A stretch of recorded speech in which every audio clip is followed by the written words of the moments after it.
இன்றைய தியான வசனம் சங்கீதம் நாங்கள் பார்க்க போகிறோம். 93வது சங்கீதத்தை நாங்கள் தியானிக்க போகிறோம். இதிலே 3வது 4வது வசனங்களை நாங்கள் வாசித்த பின்பு அதற்கு அப்புறம் நாங்கள் எங்களுடைய தியானத்துக்கு கடந்து செல்வோம்.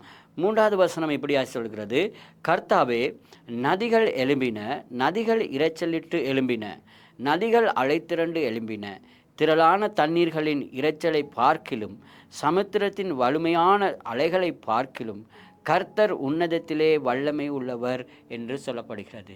நாங்கள் எங்களுக்காக, அதாவது மனுஷனுடைய அறிவுக்கும் மனுஷனுடைய தகுதிக்கும் மனுஷனுடைய எல்லா எண்ணங்களுக்கும் மேலாக, அவனுடைய அறிவுக்கு மேலாக நாங்கள் பார்க்குற சில காரியங்கள், இயற்கையாக நாங்கள் சில காரியங்களை பார்க்க முடியும்.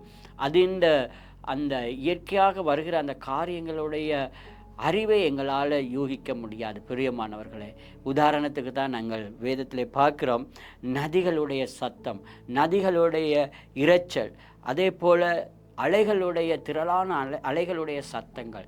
இந்த அலைகள் எப்படி உண்டாகினது, இவைகள் அனைத்தையும் எங்களால் ஊகிக்க முடியாது. ஆனாலும் தேவன் தாமே இவைகளெல்லாம் உண்டு பண்ணியிருக்கிறாராம். நாங்கள் சில வேளைகளிலே ஒரு நீர்வீழ்ச்சியை நாங்கள் பார்க்கும் பொழுது அவர் எவ்வாறாக உண்டாக்கப்பட்டிருக்கிறது, அதன் வடிவமைப்புகள், அதன் அழகான காரியங்களை நாங்கள் வர்ணிக்கிறோம்.